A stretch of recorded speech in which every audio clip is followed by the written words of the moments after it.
മലപ്പുറം ജില്ലയിലെ അറബിക്കടലോരത്തെ പുരാതന തുറമുഖ നഗരമായ പൊന്നാനിയെ മുസ്ലിം ലീഗിൻ്റെ പൊന്നാപുരം കോട്ടയായാണ് അവർ വിശേഷിപ്പിക്കുന്നത്. എന്നുവെച്ചാൽ കഴിഞ്ഞ 4.5 പതിറ്റാണ്ടായി ലീഗ് ലോക്സഭയിലേക്ക് ചാരിവെച്ച കോണിയാണ് പൊന്നാനി ലോക്സഭാ മണ്ഡലം.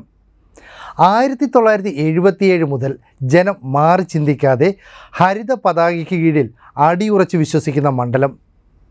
തെരഞ്ഞെടുപ്പ് അംഗങ്ങളിൽ ലീഗിനെ കെട്ടുകെട്ടിക്കാൻ പൂഴിക്കടകനടക്കം പല അടവുകളും പയറ്റിയിട്ടും ഇടതുമുന്നണിക്ക് ലക്ഷ്യം നേടാനായിട്ടില്ല. അതുകൊണ്ട് തന്നെ പഴയ അടവ് പുതിയ കുപ്പിയിലാക്കിയാണ് ഇത്തവണത്തെ പരീക്ഷണം.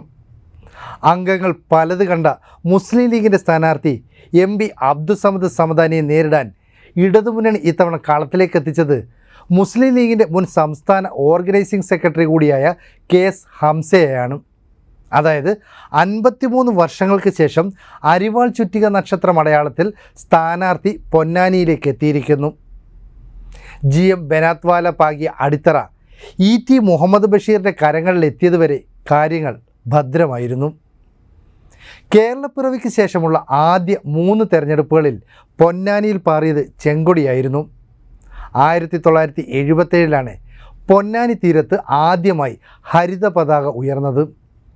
പിന്നീട് പഠിച്ച പണി 18 പയറ്റിയിട്ടും അതൊന്ന് താഴ്ത്തിക്കെട്ടാൻ ഇടതുപക്ഷത്തിന് സാധിച്ചിട്ടില്ല. കേരളമാകെ ഇടത് തരംഗം ആഞ്ഞു വീശിയതായിരുന്നു 2004. അന്നും ഈ പറയുന്ന പൊന്നാനി ചാരി നിന്നത് ലീഗിൻ്റെ കോണിയിൽ തന്നെയായിരുന്നു. 7 തവണ പൊന്നാനിയെ പ്രതിനിധീകരിച്ച GM ബനാത്വാലയും പിന്നീട് ഇബ്രാഹിം സുലൈമാൻ സേട്ടും E അഹമ്മദും ET മുഹമ്മദ് ബഷീറുമെല്ലാം ലോക്സഭയിലേക്ക് എത്തിയത് അടിപതറാതെയാണ്. പൊന്നാനി വിട്ട് സുരക്ഷിത മണ്ഡലമായ മലപ്പുറത്തേക്ക് ET മാറിയെന്നും പകരമെത്തുന്ന അബ്ദുസമദ് സമദാനി ഇനി ഏറെ വിയർക്കേണ്ടി വരുമെന്നുമൊക്കെയാണ് ഇടതുമുന്നണിയുടെ നിലവിലെ പ്രചരണം. പല ഭാഷകളിൽ മനോഹരമായി പ്രസംഗിക്കുന്ന സമദാനിക്ക് സമൂഹത്തിൻ്റെ വിവിധ തുറകളിലേക്ക് നീളുന്ന സുഹൃത്ത് ശൃംഖല വിപുലമായി തന്നെയുണ്ട്.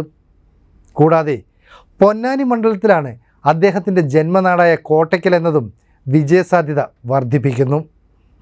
CPM സ്ഥാനാർത്ഥിയായി പൊന്നാനിയിൽ നിരവധി നേതാക്കളുടെ പേരുകൾ ഉയർന്നു വന്നെങ്കിലും ഒടുവിൽ നറുക്കു വീണത് ലീഗിൽ എതിർശബ്ദമുയർത്തി പുറത്തായ KS ഹംസയ്ക്കായിരുന്നു. തൃശ്ശൂർ സ്വദേശിയും വിദ്യാഭ്യാസ സ്ഥാപനങ്ങളുടെ ഉടമയുമായ ഹംസ പൊന്നാനിയുടെ മരുമകനാണ്. അതായത് ഭാര്യ നസീമയാണ് പൊന്നാനിക്കാരി. കുറച്ചേറെ തവണ കൂട്ടിക്കിഴിച്ച് മുസ്ലിം ലീഗ് കോട്ടകളിൽ പരീക്ഷണം നടത്തി ഒടുവിൽ വിജയക്കൊടി പാറിച്ച TK Hamza, KT Jaleel, V Abdurahman, PV Anwar എന്നിവർ അടങ്ങുന്ന വലിയൊരു നിര തന്നെയുണ്ട് CPMന് മുന്നിൽ. അതുകൊണ്ട് തന്നെ പൊന്നാനിയിൽ സമാന പരീക്ഷണത്തിന് മുതിരാൻ പാർട്ടിക്ക് മറ്റൊന്നും ആലോചിക്കേണ്ടി വന്നില്ല. അപ്പോൾ ആശങ്കകൾക്ക് വകയൊന്നുമില്ലാതെ ഇത്തവണയും ഹരിത പതാക പാറിപ്പിക്കുമെന്ന് ലീഗ് നേതൃത്വം ഉറച്ചു പറയുകയാണ്. അങ്ങനെയാണ് ഈ പറയുന്ന അബ്ദുസമദ് സമദാനി അവിടേക്ക് കൊണ്ടുവരുന്നത്. എന്നാൽ അത്ര ചെറുതൊന്നുമല്ലാത്ത അപ്രതീക്ഷിത വെല്ലുവിളി തന്നെയാണ് CPM മുന്നോട്ട് വച്ചിരിക്കുന്നത്.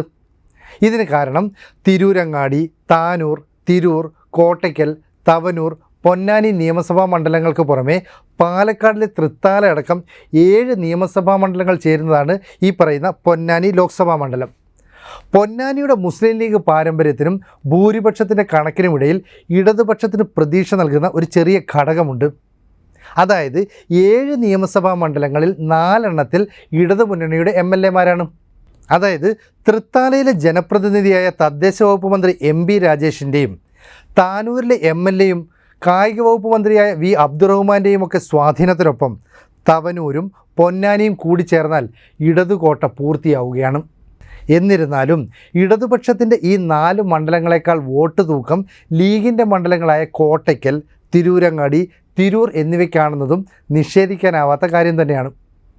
ഈ അടിയൊഴുക്കിൻ്റെ 2004 തെരഞ്ഞെടുപ്പിലും UDFനെ ചേർത്ത് പിടിച്ച ഒരേ ഒരു മണ്ഡലം മുസ്ലിം ലീഗിൻ്റെ പൊന്നാപുരം കോട്ടയായിരുന്നു. അതുകൊണ്ട് തന്നെയാണ് കഴിഞ്ഞ തവണ ലോക്സഭാ തെരഞ്ഞെടുപ്പിൽ 1.93 ലക്ഷം വോട്ടിൻ്റെ ഭൂരിപക്ഷത്തിൽ ET അവിടെ നിന്ന് ജയിച്ചു കയറിയത്. എങ്കിലും 2019 പൊന്നാനിയിൽ ഓരോ തെരഞ്ഞെടുപ്പിലും കുറഞ്ഞു വരുന്ന വോട്ട് വിഹിതം ലീഗിന് ചെറിയ ആശങ്കകളൊക്കെ സൃഷ്ടിക്കുന്നുണ്ട്. മാത്രമല്ല സമസ്തയും ലീഗും തമ്മിൽ കുറച്ച് ഭിന്നതയൊക്കെ നിലനിൽക്കുന്നുണ്ട്. അതുവഴി വോട്ടുകൾ ചോരാൻ സാധ്യതയുണ്ടെന്നും ആ വോട്ടുകളെയൊക്കെ ആകർഷിക്കാമെന്ന പ്രതീക്ഷയിലാണ് ഇടതുമുന്നണി ഈ മണ്ഡലത്തിൽ ഇപ്പോൾ ഹംസയെ അവതരിപ്പിക്കുന്നത്. സിറ്റിംഗ് എം പിയായ ET മുഹമ്മദ് ബഷീറിനെ മലപ്പുറത്തേക്ക് മാറ്റി അവിടെ നിന്ന് അബ്ദുസ്സമദ് സമദാനിയെ പൊന്നാനിയിലേക്ക് ലീഗ് കൊണ്ടുവരികയും ചെയ്തു. ഇതിലും ചില സമസ്ത ഫാക്ടറുകൾ ഒളിഞ്ഞിരിപ്പുണ്ട്. അതായത് സമസ്തയുടെ സമുന്നത നേതാവായ ബാഫക്കി തങ്ങളും മുസ്ലിം ലീഗ് നേതാവായ പൂക്കോയ തങ്ങളും സമസ്തയുടെ പ്രവർത്തകർ തന്നെയായിരുന്നു. അവർക്ക് രണ്ടിടങ്ങളിലും സ്വസ്ഥമായി തുടരാൻ കഴിഞ്ഞിരുന്നു എന്നാണ് സമസ്തയിലെ ചില നേതാക്കൾ വിലയിരുത്തുന്നത്. എന്തായാലും കുറച്ചു കാലങ്ങളായി ഈ രണ്ട് പ്രവർത്തന മണ്ഡലങ്ങളും അനാരോഗ്യകരമായ പാരസ്പര്യ ഭീഷണിയിലാണെന്നത് ഒരു നിഷേധിക്കാനാവാത്ത സത്യം തന്നെയാണ്. സമസ്ത അതിൻ്റെ ഭരണഘടന വിഭാവനം ചെയ്യുന്ന ബഹുമുഖ ലക്ഷ്യങ്ങളിൽ വിശ്വാസരംഗത്തുണ്ടാകുന്ന അസ്വീകാര്യമായ ഉൽപ്പതിഷ്ണുത്വത്തെ പ്രതിരോധിക്കുകയാണ് എപ്പോഴും ചെയ്യാറുള്ളത്.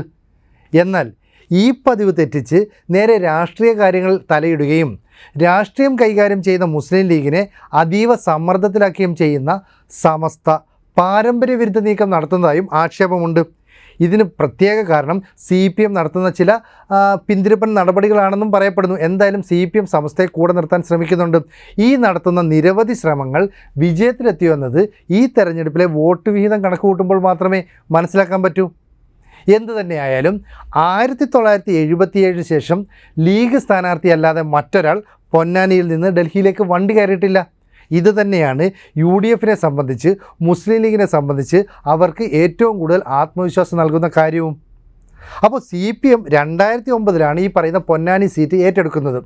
അന്നു മുതൽ പൊതു സ്വതന്ത്രരെ കളത്തിലിറക്കി പൊന്നാനി പിടിക്കാനാണ് അവർ ശ്രമം നടത്തിയിരുന്നത്. 3 ലോക്സഭാ തെരഞ്ഞെടുപ്പുകളിലും പരീക്ഷണം നടത്തി. പക്ഷേ ഇതുവരെ വിജയം കണ്ടില്ലെന്ന് മാത്രമല്ല, ലീഗിൻ്റെ ഭൂരിപക്ഷം എന്ന് പറയുന്നത് ഏതാണ്ട് 1,00,000-ന് മുകളിലാവുകയും ചെയ്തു. അതുകൊണ്ട് തന്നെ മുസ്ലിം ലീഗ് സംസ്ഥാന പ്രവർത്തക സമിതിയിൽ PK കുഞ്ഞാലിക്കുട്ടിക്കെതിരെ രൂക്ഷ വിമർശനം ഉന്നയിച്ചതിൻ്റെ പേരിൽ പുറത്താക്കപ്പെട്ട ഹംസയെ പൊന്നാനിയിലെ പരീക്ഷണശാലയിലേക്ക് CPM കൊണ്ടുവരികയാണ്. 53 വർഷങ്ങൾക്ക് ശേഷം പാർട്ടി ചിഹ്നത്തിൽ KS ഹംസ മത്സരിക്കാനെത്തുമ്പോൾ മുസ്ലിം ലീഗിൻ്റെ അബ്ദുസ്സമദ് സമദാനിക്ക് അത് ഒരു കടുത്ത എതിരാളിയായി മാറുമെന്നതിൽ യാതൊരു സംശയവും വേണ്ട. മാത്രമല്ല ലീഗ് സമസ്ത പ്രശ്നം വോട്ടാക്കി മാറ്റാനും ഹംസ എന്ന അപ്രതീക്ഷിത സ്ഥാനാർത്ഥിയിലൂടെ UDFൻ്റെ വോട്ട് ബാങ്കിൽ വിള്ളൽ ഉണ്ടാക്കാനാവുമെന്നും CPM കണക്ക് കൂട്ടുന്നുണ്ട്. അതൊക്കെ എന്തു തന്നെയായാലും 4.5 പതിറ്റാണ്ടായി മുസ്ലിം ലീഗ് കാത്തു സൂക്ഷിച്ചിരിക്കുന്ന പൊന്നാനി പച്ചയ്ക്ക് മങ്ങലേറ്റിട്ടില്ലെങ്കിലും പൊന്നരിവാൾ അമ്പിളിയുമായി എത്തുന്ന CPM കൃത്യമായ ചില കണക്കുകൂട്ടലുകളുമായാണ് തിരഞ്ഞെടുപ്പ് കളരിയിലേക്ക് ഇറങ്ങുന്നത്. അതെന്തു തന്നെയായാലും ലീഗിൻ്റെ പച്ചത്തുരുത്തായ പൊന്നാനിയിൽ ചെങ്കൊടി പാറുമോ എന്നത് നമുക്ക് കാത്തിരുന്ന് തന്നെ കാണേണ്ടി വരും.